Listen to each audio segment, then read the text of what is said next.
À Jackson Hole, le 22 août dernier, Mario Draghi brise un tabou lorsqu'il affirme que la politique monétaire ne peut pas, à elle seule, contrecarrer la dépression européenne et qu'elle a besoin de l'appui des politiques budgétaires.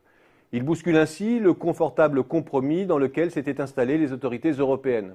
D'un côté, les États auraient pour mission de mener à bien les réformes structurelles et l'assainissement budgétaire nécessaires au rétablissement de leur offre. De l'autre, la BCE interviendrait sur le front de la demande en impulsant le crédit aux entreprises comme antidote à l'impact récessif des politiques d'ajustement. L'enjeu de la coordination européenne résiderait alors tout entier dans ce que l'on appelle le policy mix, la politique budgétaire appuyant sur le frein, la politique monétaire sur l'accélérateur pour un résultat neutre sur la croissance au final. Autrement dit, dans ce jeu de rôle, l'épineuse question de la coordination se résumerait à celle des instruments de politique économique. La rechute de l'activité européenne douche maintenant les espoirs de ceux qui pensaient pouvoir faire l'impasse sur la coordination des politiques nationales et révèle les limites du partage des rôles entre les États d'un côté et la Banque centrale de l'autre. La BCE bute en effet sur deux écueils. Premièrement, le trou d'air de l'activité est bel et bien là, et le quantitative easing annoncé à grand renfort médiatique en juin est encore dans les limbes.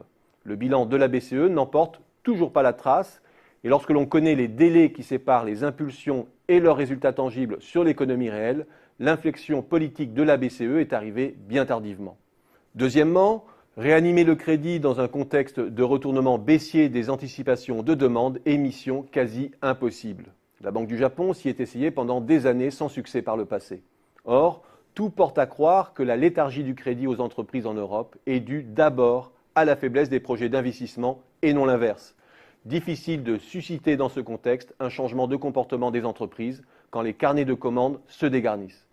Alors certes, la BCE a réussi à faire glisser la valeur de l'euro et à doper la valeur des actifs financiers.